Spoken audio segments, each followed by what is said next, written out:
Now, for part two, we continue back where we last left off a few seconds ago.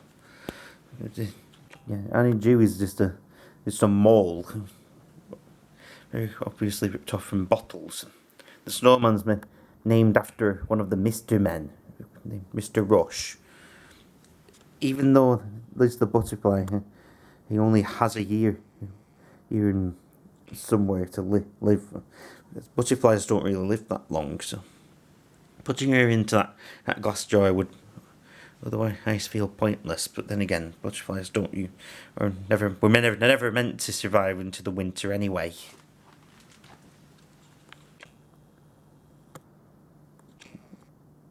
Yeah, very obviously not happy.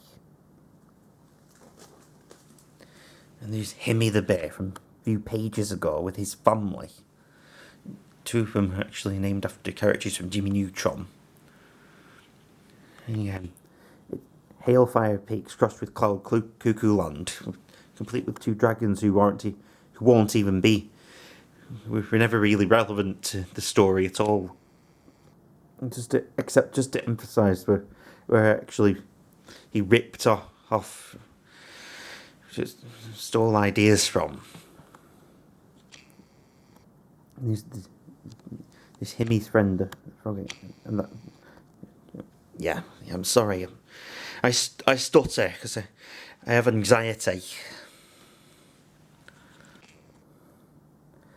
It's the whole map of the Isle of Anubis, propped up from a book that I used to have a long time ago. I used to have a lot of animal books that my escort had given me. Escort for school.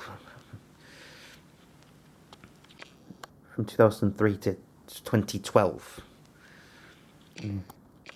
Toby the cheetah, standing on the bridge in between the two mountains for basically no reason. Hey, he likes the parachute, and he's also completely off model as well.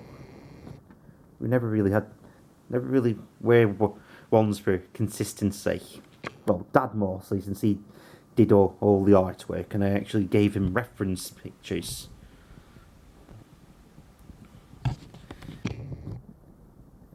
And even the monkeys are completely off model. Yeah, what? Yeah, Wayne Fox here is based on my brother's character who was called Shark Boy, rather than the version from the film that would have been made in the years. Oh well, from the people who made Spy Kids. The version of Shark Boy that my brother created was created back in 2002 when we were in Devon on holiday. This character is basically that character, but with a fox tail and sunglasses. It's not very creative, but Euroball here, however, not quite sure what kind of monster he's supposed to be, but he is really ugly. It's just funny that I actually named this witch Hot Dog, and she clearly looks like Gruntilda without her trademark scarf. If anything, she also looks more like the Wicked Witch of the West, who instantly was what Gruntilda was based on. The camels and penguins and the jeweled crocodile again. More off-model artwork. Canary Mary, Canary Jane. They're basically the same character.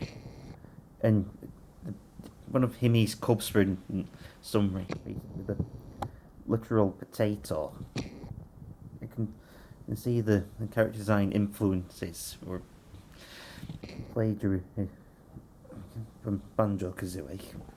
How the objects and other things tend to have eyes. It's because of its cartoony logic. Cartoony nature. And then there's Shark Boy Foxtail falling down to his death. Even though he comes back later on in the next story. The Newbie's Conquest. Totally not a rip-off of Grunty's Fairness Fun. or even Tower of Tragedy for that matter. Tinjo's been congratulated by characters who didn't even go out with him on his adventures. Yeah, there is the main villain, the supposed main villain of this story, even though this is literally his first and only page in this story.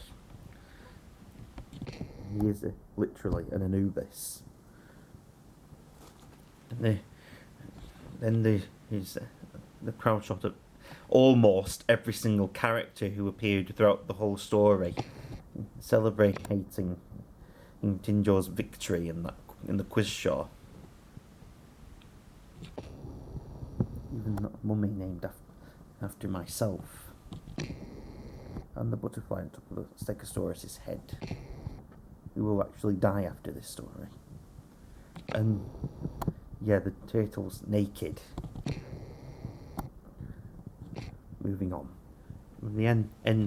Here's the ending of the story with the obligatory double wedding, and that's pretty much it. After this, a list of characters.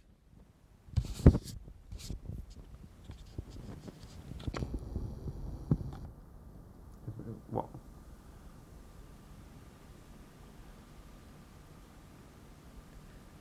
Names of the characters and what they are. And most of these characters do have very silly names as well. I was never that much of making up new names. They're really creative, I mean. Oh yeah, sure.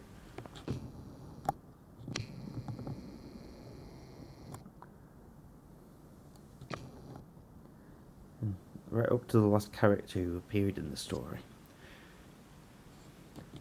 And now that's pretty much it. Hope you all enjoyed.